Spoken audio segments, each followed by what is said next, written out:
Hola a todos, en este video voy a explicar la fisiopatología de la diabetes mellitus tipo 1 y tipo 2, además de dos de sus, por decirlo así, mayores complicaciones agudas más importantes: la cetoacidosis diabética, conocida como CAT, y el estado hiperosmolar hiperglucémico o EHH.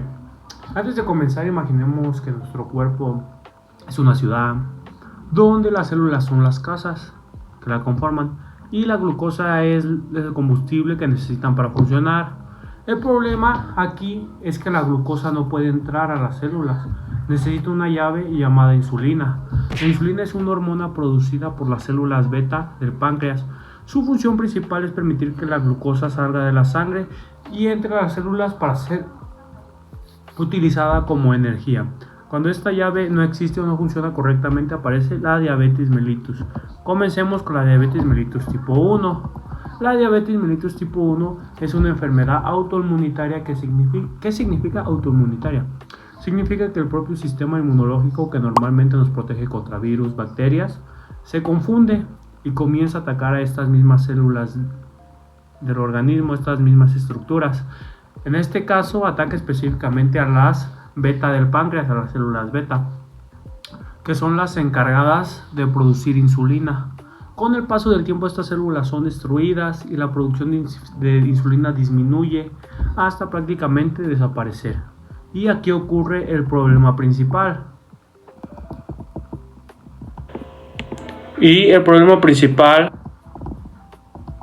Es que la glucosa sigue llegando a la sangre después de comer, pero ya no puede entrar a las células porque no tiene la llave que lo permita hacerlo. Es decir, la sangre tiene demasiada glucosa, pero las células se encuentran literalmente muriéndose de hambre.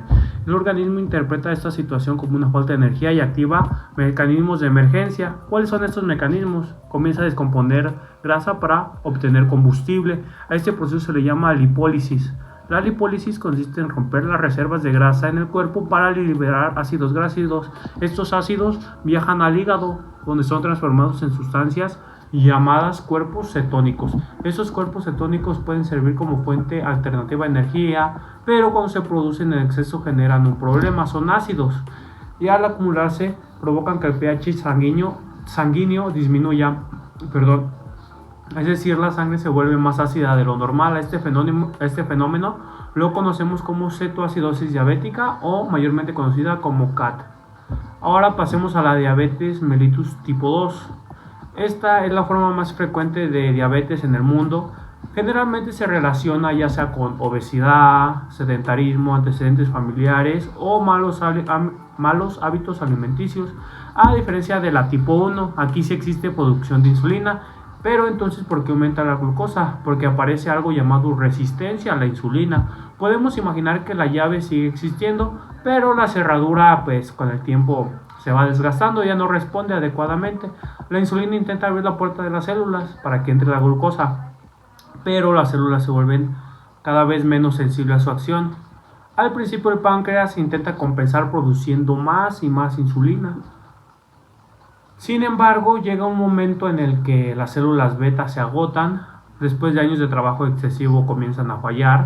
Como consecuencia, aparece una combinación de resistencia a la insulina y disminución progresiva de producción. Esto provoca que la glucosa permanezca circulando en la sangre durante largos periodos, y es precisamente esta hiperglucemia crónica la responsable de la mayoría de las complicaciones diabéticas. La glucosa elevada actúa como si fuera una sustancia tóxica para los vasos sanguíneos.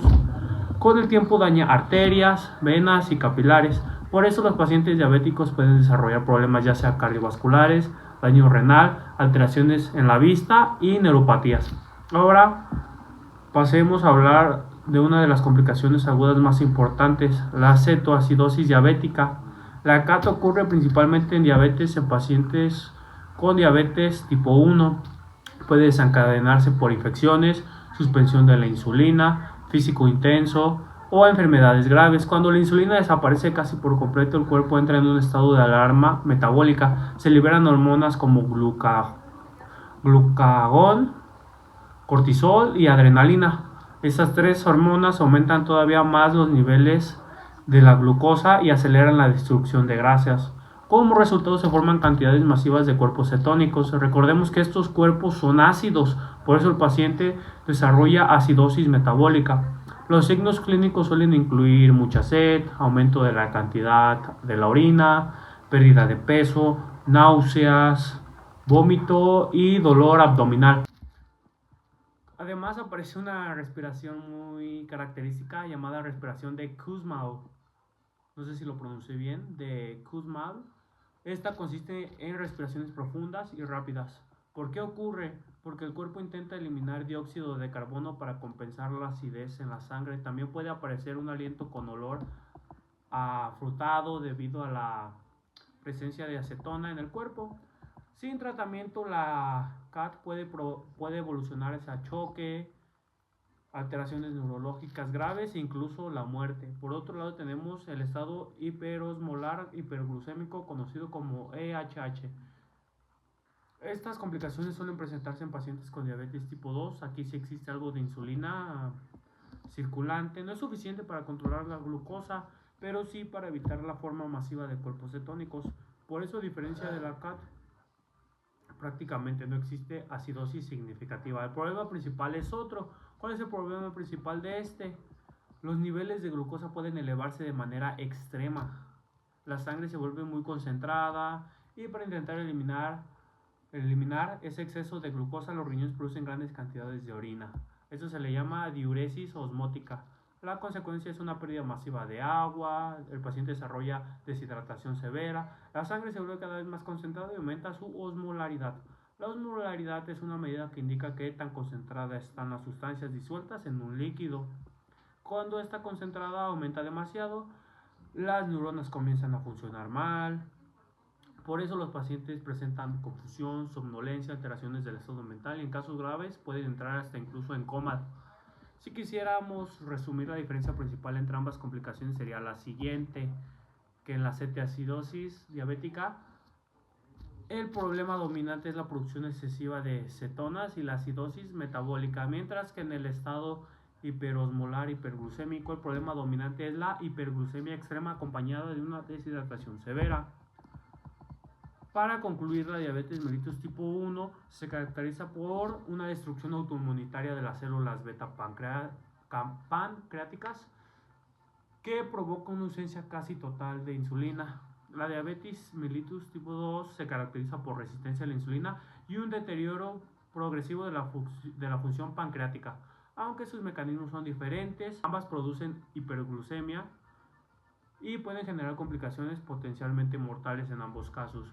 Comprender esos mecanismos fisiopatológicos es fundamental para entender por qué los pacientes desarrollan síntomas, cómo evolucionan las complicaciones y cuál es la importancia de un diagnóstico y de tratamientos oportunos. Muchísimas gracias.